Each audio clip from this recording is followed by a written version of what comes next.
dog would rather get praise from its human parent than get a treat. I'm thinking my furry family is going to disagree with this. They want the treats. Emory University researchers, though, analyzed 15 dogs using an MRI to scan their brain. The dogs were awake, they were unrestrained, and study authors say that of the 13 dogs in the study, most preferred praise from their owners over food. Some appear to like both equally, though.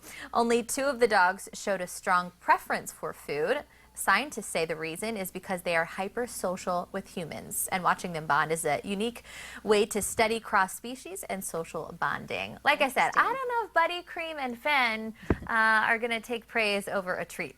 I know you're a dog lover. I got one who is all about the food. She doesn't care about me. She doesn't care about nothing except for food. I have one that just wants to make Mommy happy. Whatever you want, Mommy, I'll do it. So it just depends. It depends. It is funny, though, because I do think dogs, you know, animal lovers, you know this, they have such different personalities. So it is funny to see how one would totally prefer the food and other would care more for the praise like that. But she's the alpha, so she could care less about me. Like when I come home, she just kind of looks out. Yeah, what's up? Hey, what's up? Like, oh, you're home? Okay. You think you're running the show for the next couple hours? I'll let you believe that. And the other ones are like, Mom, the other one does not care. Little girl could care less about me.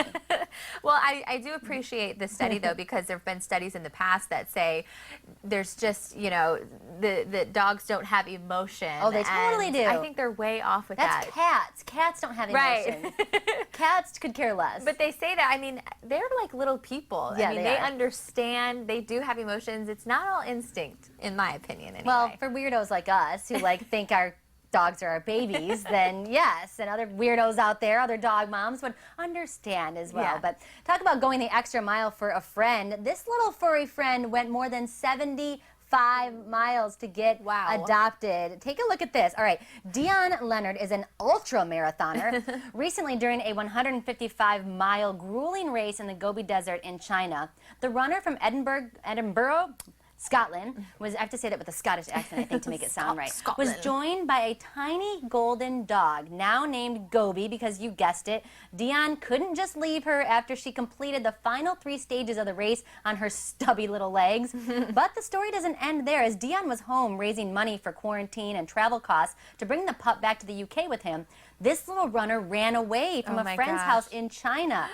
The Scot immediately booked a trip back to China to find his new friend in the city of Urumqi, home to 3 million people and, of course, a lot of stray dogs.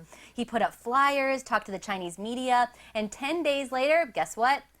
Gobi and her running partner were reunited. Oh, my goodness. There's a video of when they first saw each other after being away 10 days. And now Gobi has to spend a month in Beijing getting blood tests and rabies tests, and then Dion will escort her back to his home where she needs to spend another 120 days in quarantine. That's a UK law. Then sometime around Christmas, Gobi will finally be back in her new forever home. Those stubby little legs, I just can't. My heart. I'm so glad they were back together. I don't know if I've ever told this story, but my dog Buddy, who's older now, my family has a place in the country, very kind of secluded, wooded area. Buddy was actually gone for 10 days, and it was the last day. I went everywhere. I put up flyers. I talked to neighbors, tried to find him, and I had to drive 2 hours outside of our hometown to go look for him every day. So I was driving back there, and I think what happened is we were down there, and I left, and he tried to follow me out because I left before some of my other family members. But it was my last day looking. At this point, I'm like, he had a hurt leg. You're starting to understand. I really thought I wasn't going to get him back. And when we were reunited, I was running down. This was like a scene out of a movie. I was running down the driveway. Ears flopping in slow motion as your hair was doing this. And he cried for like the 30 minutes in the car, and I was crying because I didn't know if it was him at first, and I'm like yelling for him. I'm running down the driveway, and it was just like movie magic. Do you need a hug right now? I do. I'm tearing up a little She needs a hug.